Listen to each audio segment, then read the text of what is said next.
Okay, so for this video, we're going to talk about angular momentum.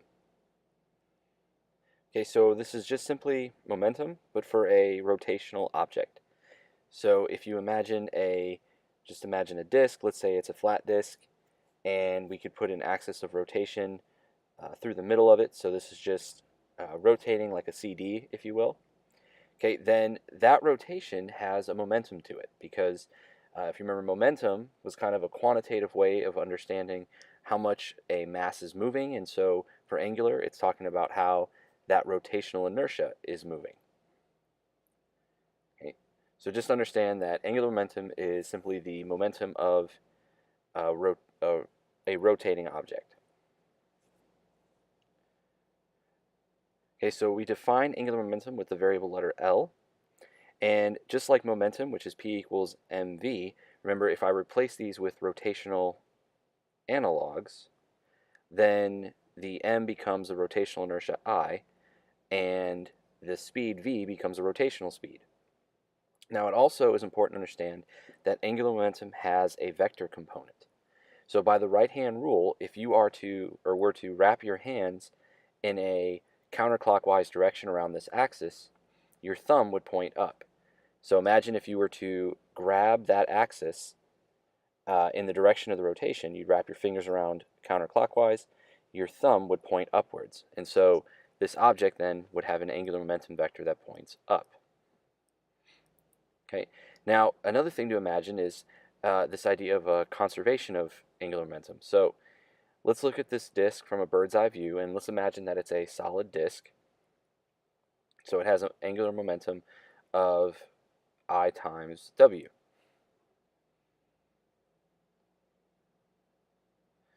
Okay, so the idea would be that if we were to suddenly add a mass to it, say at some distance, now we're not going to worry about how the mass got there, but for now, let's just say that there's a mass that appears at some distance r. Okay, well the angular momentum that we started with would be half mr squared times the angular speed, because that's the moment of inertia for a disk. Now, when we added this mass, you'll notice that, well, the moment of inertia is going to change. We still have the disk, which is 1/2 mr squared, but we're also going to have this extra term because of that single mass near the end. So if I wanted to calculate what the new angular speed would be, well, angular momentum is conserved, so the initial equals the finals. So if I simply just set these equal to each other, we'll be able to solve for the final angular speed. And just like when we talked about the effective mass of adding a pulley into a system, that's essentially what this is. We're taking the moment of inertia of the disk and then dividing it by the effective moment of inertia by adding in an extra mass near the edge of that disk.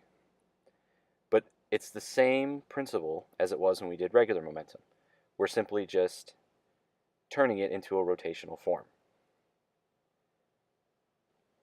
Now, one of the interesting things about angular momentum is when you consider the conservation of momentum and the vector nature of angular momentum. Because if you imagine like a disk, and kind of like the CD, we'll pass an axis through the middle so it spins flat, it has no angular speed, so therefore it has no angular momentum. Now, if you imagine that we also were to add an object that was standing on the edge of this disk, okay, so we'll just put a random mass near the edge of the disk, and also that this mass is not moving. So it too would not have any kind of angular momentum to it. Now, what we're going to do is, before I draw this out, I'm going to cut to another video, and we're going to talk about why the rotations occur the way they do.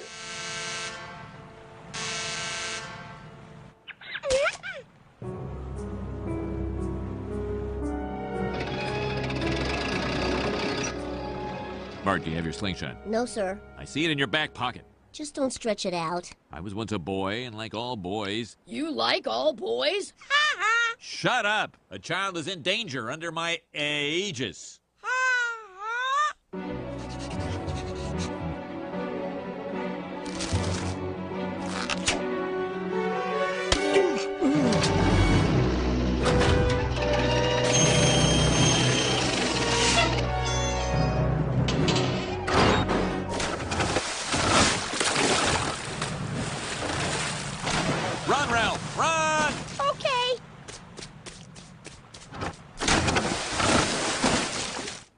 do what I've never done as principal.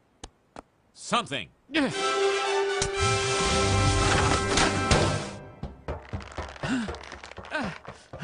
Skinner's spazzing out! I'm not spazzing out. I'm using the principle of conservation of angular momentum to turn the container. That is so cool. That's the kind of stuff they should teach in school. We do teach it in school. You're too busy eating sugar snacks and horsing around. He's right. Learning can teach you things. Education rules.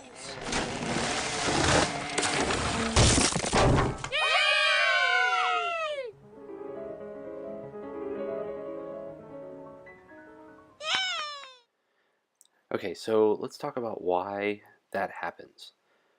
Okay, so we're going to, so we're looking at this disk, and in the video you saw as the principal jumped onto the crate, he started running in a certain direction. So if we were to look at this from a bird's eye view and imagine that this particle is moving in a counterclockwise direction around the center axis, then by the right hand rule, okay, we grab the axis as with our fingers wrapping around counterclockwise, and that creates an angular momentum that would point straight up.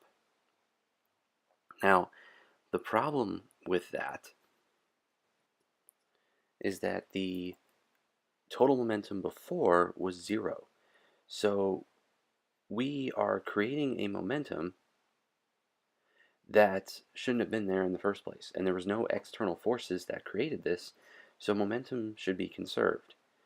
Okay, so since the counterclockwise movement of the principal creates an upward angular momentum, the disk has to rotate in order to cancel that created momentum.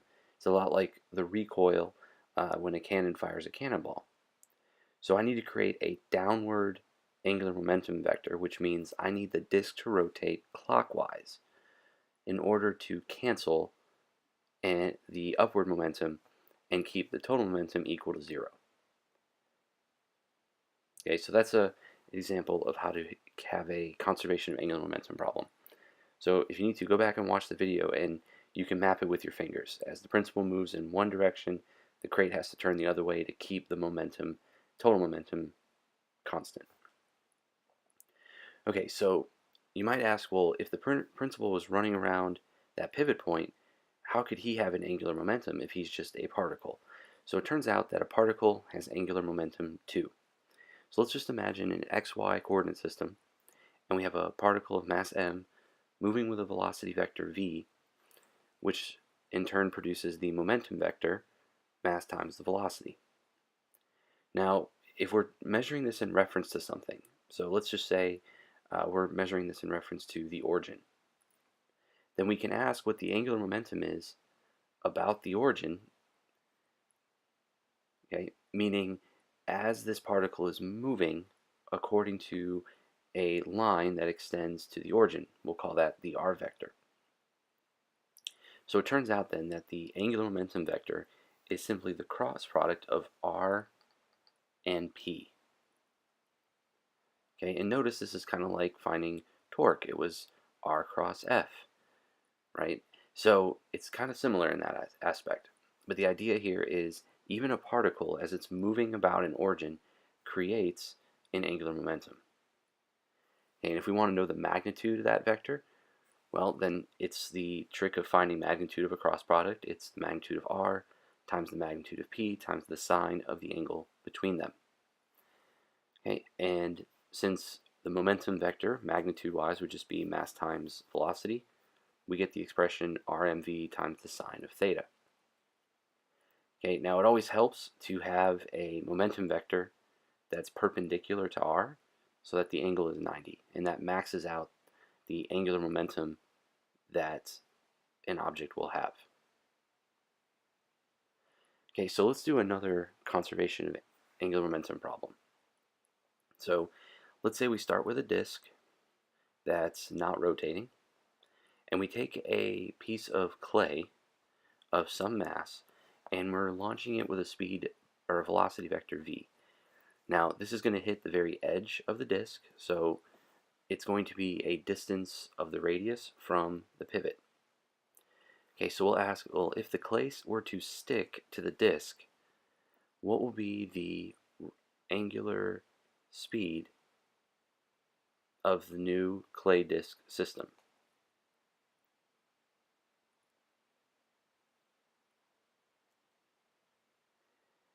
Okay, so if we're going to do conservation of angular momentum because rotation is involved, right, we have to first identify, well, what creates each momentum? So the initial angular momentum is simply due to the particle. And this is as the particle passes that point where it's just about to make contact. So you'll notice that that makes a right angle.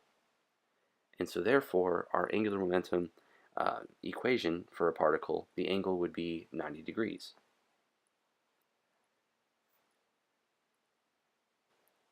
So that just makes our angular momentum starting as just the radius times mv. Now the final momentum would be the rotation of the disk with the clay stuck to it. And remember, the clay is stuck to the disk, so if we're going to do the rotational angular momentum, the moment of inertia is really a combination of both the disk and the clay. Now the disk is usually given from a formula, so like we know it's half mr squared, but then the clay is just a mass located at some distance r away.